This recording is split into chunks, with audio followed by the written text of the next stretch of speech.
Hi everyone, welcome back to the channel. In this video, we will cover 5 important idioms in English along with their meaning in Hindi and its use. Idiom number 1 is a hard nut to crack. इसका मतलब होता है कोई ऐसी चीज़ या इंसान जो समझना या डील करना बहुत मुश्किल हो। जब कोई प्रॉब्लम टफ हो या कोई इंसान कॉम्प्लिकेटेड हो तब ये इडियम यूज़ होता है। For example, convincing my parents to let me travel alone was a hard nut to crack. मतलब मेरे पेरेंट्स को मनाना कि मुझे अकेले ट्रेवल करने दें एक बहुत टफ काम था। तो जब भी कोई चीज़ या इंसान समझना या हैंडल करना मुश्किल हो, याद रखो it's a hard nut to crack. The next idiom is make up one's mind. मतलब होता है कोई फाइनल डिसीजन लेना या किसी चीज़ को लेकर पक्का तय करना। जब आप किसी चीज़ को लेकर कंफ्यूज होते हो और फिर एक क्लियर डिसीजन ले लेते हो तब ये इडियम यूज होता है।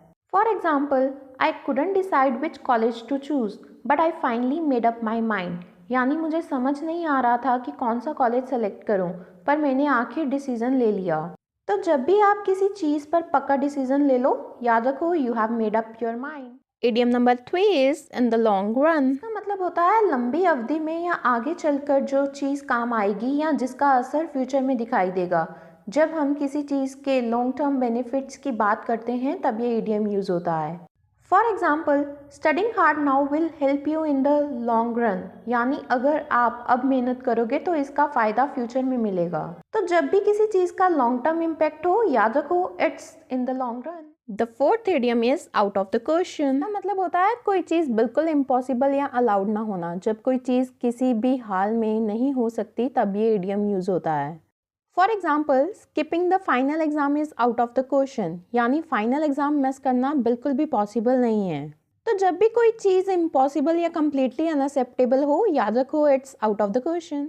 Last idiom of the day is to build castles in the air. मतलब होता है अधूरे सपने देखना या बिना किसी सॉलिड प्लान के इम्पॉसिबल चीज़ों के बारे में सोचना। जब कोई बस सपने देख रहा हो बिना उसे सर्च करने की तैयारी करे तब ये इडियम यूज होता है।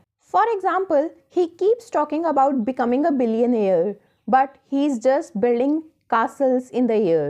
यानी वो सिर्फ अमीर बनने के सपने देख रहा है पर कुछ एक्शन नहीं ले रहा।